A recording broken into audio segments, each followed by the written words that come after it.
Hi, it's me, Demi again, and this is a video response to a girl who loves God video about the hypocrisy of Christians. And not that I disagree with anything that she says or what have you. It's just, I guess, an extra 2 cents, me rambling about something that not that has like preoccupied my mind or anything. It's just it has come up a lot, I find, just within, unlike her, the people that I not necessarily choose to surround myself with, but the people that I get along with best and the people that I befriend tend to be Christians, a lot like myself, if not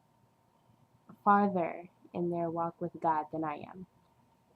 And I, typically look to them for advice, and, I just like she described, I look at them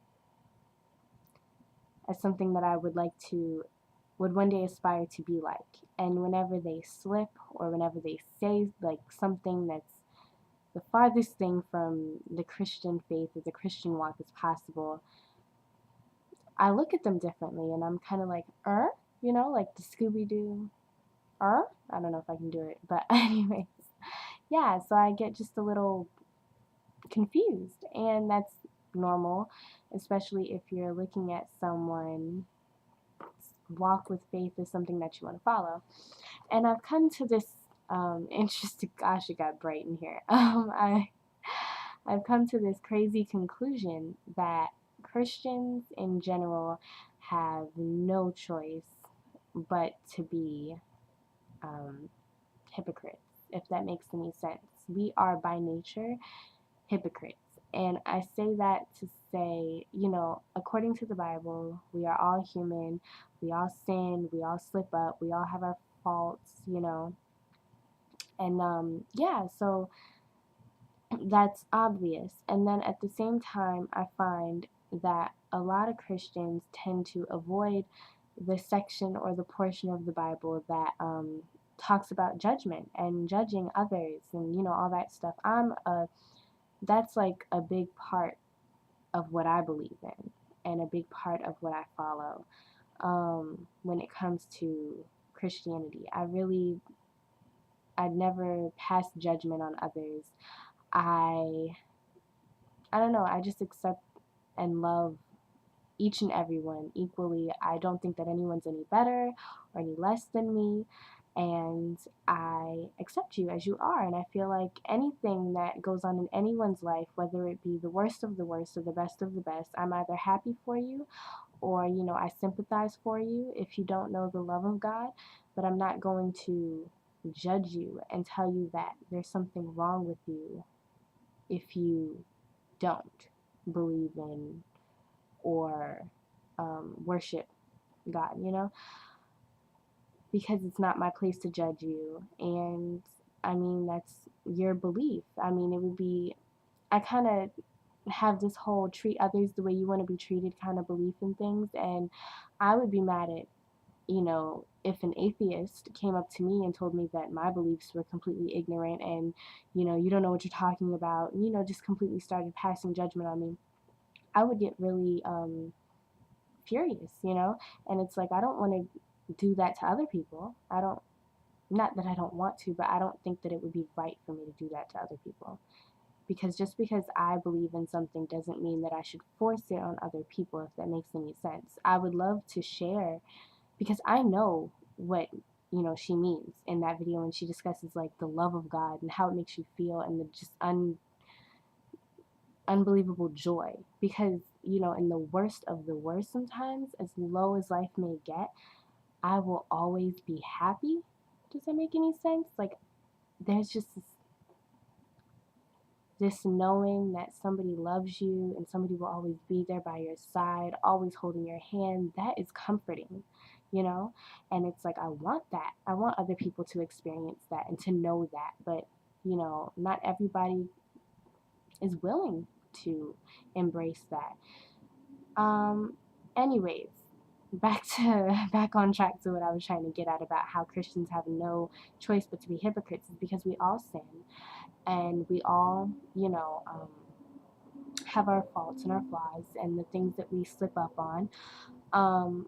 But at the same time, even knowing that we all have those sins, we still tend to pass judgment on others and try to enforce to other people that you should be this way or you should do that. And it's like, I know I slipped up and, took a shot, but you shouldn't, because you're supposed to love God and you're supposed to do this and you're supposed to do that. We tend to, I don't know, I don't want to say we, because I try my best not to do it, but I guess, in the end, we all do. I mean, I found it in places that I would least expect it, this kind of hypocrisy. I have a lot of Christian friends who dislike gays, lesbians, and, people of that nature who are attracted to the same sex, bi-curious, whatever. And I mean, the judgment that I had seen passed on them by these Christian friends of mine. And I know in the Bible, it's not supposed to be that way. It's supposed to be man and woman, wife and husband, blah, blah, blah. I understand that concept, but not everybody thinks that way. Not everybody feels that way. And I mean, at the same time, you can't really control what you're attracted to and who you fall in love with. That's something that's beyond, it's beyond what we as a people can really judge. You know what I mean? You don't know what's going through that person's mind or how that person feels. That's something that you just can't judge. And I mean, granted, you may personally feel that it's wrong. That just means you don't do it. That doesn't mean that you have to go around judging and other people who, are attracted to the same sex, or judging lesbians and gays or whatever. I just think that it's a touchy subject.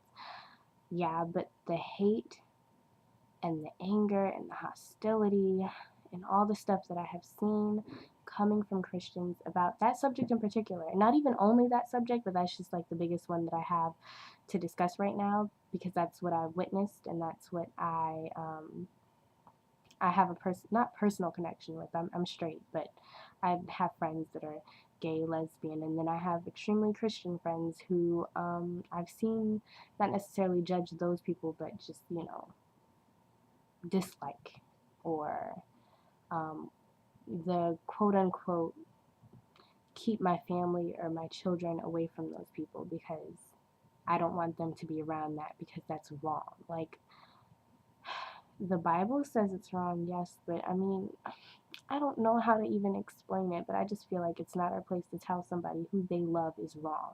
God is love, and God is not hate, and He doesn't want His children to judge others. Like, I mean, that's not what it's all about. Christianity, to me, the part that I enjoy, the part that I love about Christianity is the all-accepted, love the world, God accepts you, Jesus loves you as you are, come as you are, the all-accepting portion of it. But the part that tells you you're wrong for doing this and you can't do that, and God hates you, and that stuff, I can't stand. That's the portion of Christianity that just mind boggles me, and I look at it like, I don't know if I want to stand next to you right now and be classified as your people. Like, is that bad? I mean, it probably is, but it's just how I feel. I don't know. I've been waiting for the opportunity to share that opinion of mine, and this video response presented that opportunity. So I hope that, I don't know, I got a different light out there, or I shed some interesting concepts. I don't know. It's just my personal opinion. I think that we have no choice but to be hypocrites, because we all sin, but at the same time we want to enforce positive rules and regulations, and what the Bible is all about, Christianity is all about, what you should do, what you should be like, who you should love, why you should, you know what I mean? We try to enforce that on other people, and at the same time we all mess up. So it's like, how can you judge when you struggle with the same stuff, Yeah. My conclusion, my solution to it all is just Stop the judgment, stop the hate, stop the dislike, stop the trying to tell people how to live their lives. I mean, yeah, the love of God is awesome. Abiding by those rules and regulations sometimes can lead you to the most beautiful place in your heart, in your mind, in reality. Like, it's awesome. And the only thing that I can do is share to the world, or share to my fellow friends and YouTubers and people and whatever, about how great it is and what it's done for me. But I mean, all I can do is share with you the great outcomes of it. You know, it's up to you to read the Bible, listen to the Word. I want to be an outlet, but at the same time, I don't want to scare people away. And I think that's what a lot of Christians tend to do with their hypocrisies, is scare people away. And I don't know how else to say it, besides it's just not cool.